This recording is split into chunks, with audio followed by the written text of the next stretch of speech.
Fala galera, beleza? Aqui é o professor Carlos de Boa e hoje a nossa aula é sobre a União Europeia.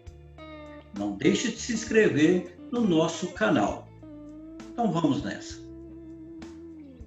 A União Europeia é o maior bloco econômico do mundo, conhecido pela livre circulação de bens, pessoas e mercadorias e pela adoção de uma moeda única, o euro.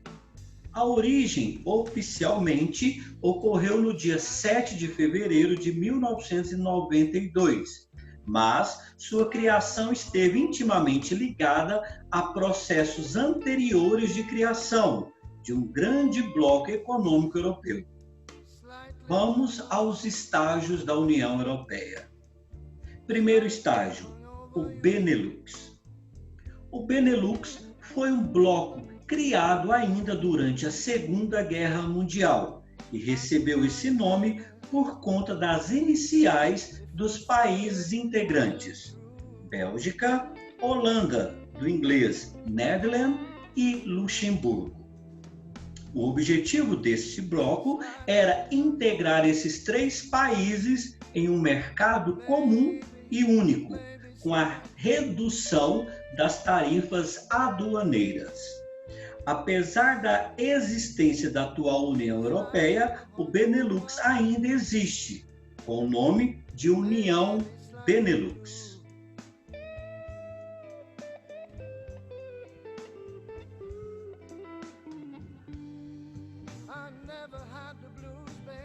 Segundo estágio, SECA, Comunidade Europeia do Carvão e do Aço. Muitos autores, economistas e cientistas políticos não consideram o Benelux como a origem da União Europeia, mas sim a SECA. Criada em 1952, ela era composta pelos países do Benelux, juntamente à França, Itália e a Alemanha Ocidental. Por conta disso, também era chamada de Europa dos Seis.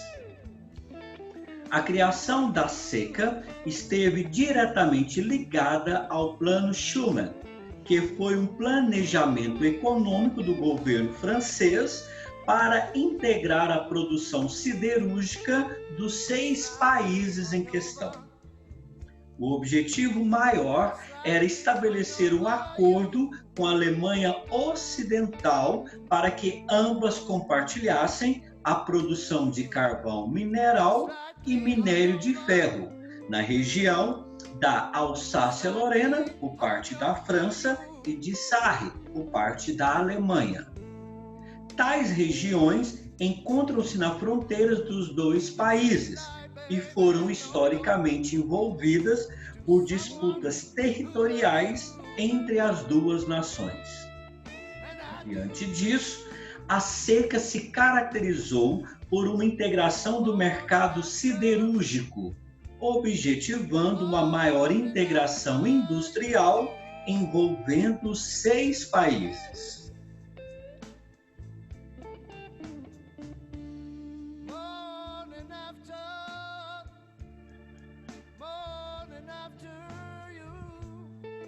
Terceiro estágio, Mercado Comum Europeu, MCE, ou Comunidade Econômica Europeia, CEE.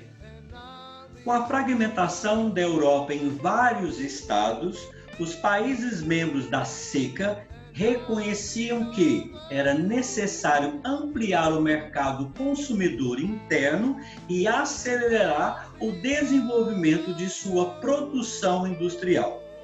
Em vista disso, foi criado em 1957, com o Tratado de Roma, o Mercado Comum Europeu, que também é chamado de Comunidade Econômica Europeia. Além dos países da antiga SECA, integravam o bloco econômico os seguintes países: Inglaterra, Irlanda e Dinamarca, a partir de 1973, Grécia, a partir de 1981, Espanha e Portugal a partir de 1986. Era a Europa dos 12. A CEE era caracterizada pela proposta do estabelecimento de uma livre circulação de mercadorias, serviços e capitais. Além disso, foi pela primeira vez colocada em bloco econômico a possibilidade de permissão à livre movimentação de pessoas entre os países membros. Com o final da Guerra Fria, em 1991, a Alemanha Oriental também foi incorporada ao mercado comum europeu. Quarto estágio, o Tratado de Maastricht. Somente após a criação da União Europeia, em 1991, com o Tratado de Maastricht, que todos os objetivos do mercado comum europeu puderam ser alcançados com o estabelecimento da livre circulação de pessoas, mercadorias, bens e serviços entre os países membros. Em 1995, mais 3 países integraram a União Europeia: Suécia, Finlândia e Áustria. Tratava-se, a partir de então, da Europa dos 15. Em 2004, integraram o bloco as ilhas de Malta e Chipre. Além disso, alguns países do antigo bloco socialista soviético também ingressaram na União Europeia: Polônia, Hungria, República Tcheca, Eslováquia e Eslovênia, e 3 antigos países da União Soviética: Estônia, Letônia e Lituânia. Em 2007, Bulgária e Romênia também aderiram ao bloco, que passou a ser a Europa dos 27. No dia 1º de julho de 2013, a Croácia também foi integrada à União Europeia, tornando-se a Europa dos 28. O país da Península Balcânica, que antes fazia parte da extinta Iugoslávia, havia um pedido de integração em tramitação desde o ano de 2003, completando, portanto, 10 anos de negociações antes de sua total adesão. Espera-se que, em breve, os croatas adotem o euro como a sua única moeda. Agora nós vamos falar sobre o comércio da União Europeia. Embora a União Europeia represente apenas 6,9% da população mundial, as suas trocas comerciais com o resto do mundo correspondem aproximadamente a 15,6% das exportações e importações mundiais. Juntamente com os Estados Unidos e a China, a União Europeia é um dos 3 maiores parceiros do comércio internacional. Em 2016, a cota parte tanto das importações como das exportações do conjunto dos países da União Europeia foi a 2ª maior do mundo. As suas exportações representaram 15,6% do total mundial, embora em 2014, pela primeira vez na história da União Europeia, tivessem sido ultrapassadas pela China, mantendo-se, contudo, à frente das dos Estados Unidos da América. No que se refere às importações, a maior cota foi a dos Estados Unidos, 17,6%, seguida pela da União Europeia, 14,8%, e da China, 12,4%.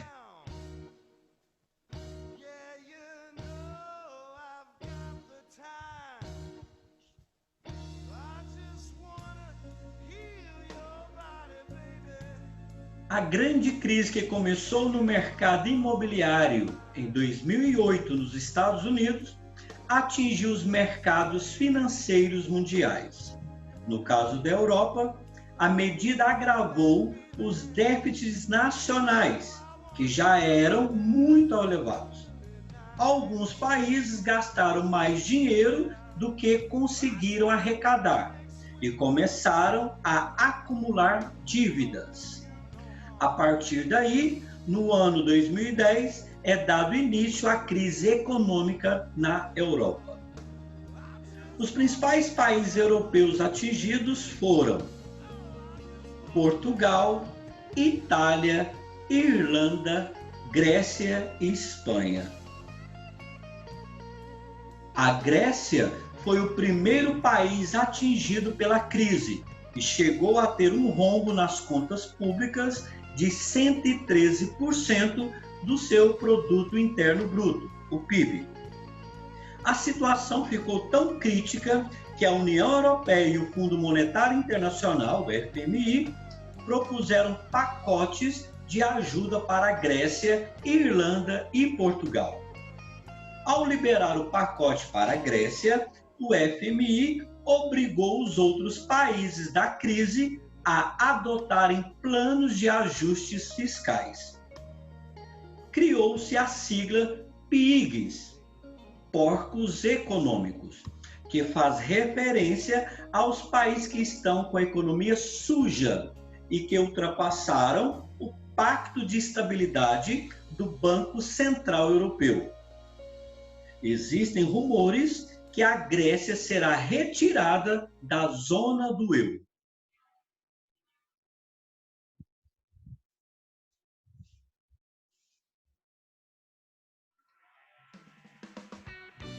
Consequências da crise na União Europeia. Fuga de capitais de investidores, escassez de crédito, aumento do desemprego, descontentamento popular com medidas de redução de gastos adotadas pelos países como forma de conter a crise. Diminuição dos ratings, notas dadas por agências de risco das nações e bancos dos países mais envolvidos na crise. Queda ou baixo crescimento do PIB dos países da União Europeia, em função do desaquecimento da economia dos países do bloco. Contaminação da crise para países fora do bloco, que mantêm relações comerciais com a União Europeia, inclusive o Brasil. A crise pode, de acordo com alguns economistas, causar recessão econômica mundial.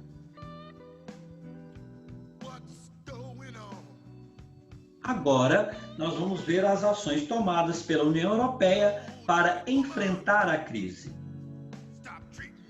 Implementação de um pacote econômico anticrise, lançado em 27/10/2011. Maior participação do FMI e do Banco Central Europeu nas ações de enfrentamento da crise. Ajuda financeira aos países com mais dificuldades econômicas, como, por exemplo, a Grécia.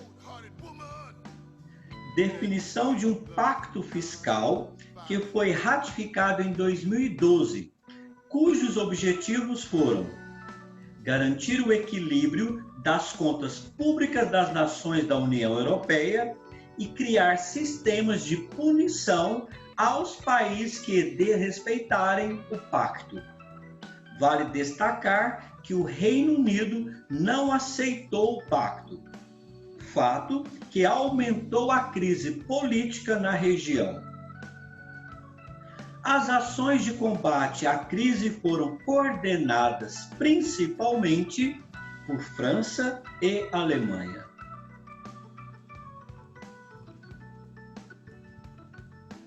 A economia da União Europeia em 2018, o fim da crise.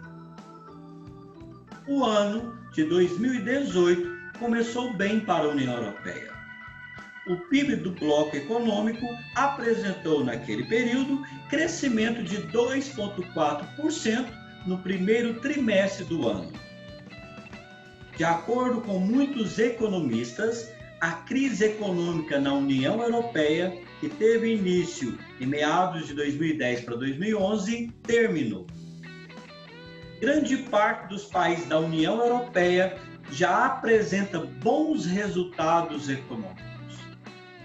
O desemprego está em queda e as contas públicas estão entrando em patamares normais.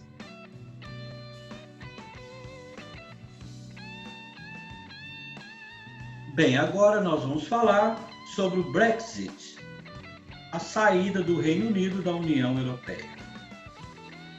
A escolha pela saída foi determinada por meio de um referendo votado em 23 de junho de 2016, por 17,4 milhões de pessoas. Ao resultado, acabou custando também a demissão do primeiro-ministro da Inglaterra. Com a derrota da permanência, o primeiro-ministro, David Cameron, renunciou ao cargo e foi sucedido por Theresa May, ex-ministra do Interior. Theresa May venceu a disputa interna no Partido Conservador e conseguiu ser nomeada primeira-ministra do Reino Unido. Ela é a primeira mulher a ocupar o cargo desde Margaret Thatcher. Para que a saída do Reino Unido seja concluída, é necessária a ativação do artigo 50 do Tratado de Lisboa. Bem, nós vamos ficando por aqui e espero que vocês tenham gostado e até a próxima.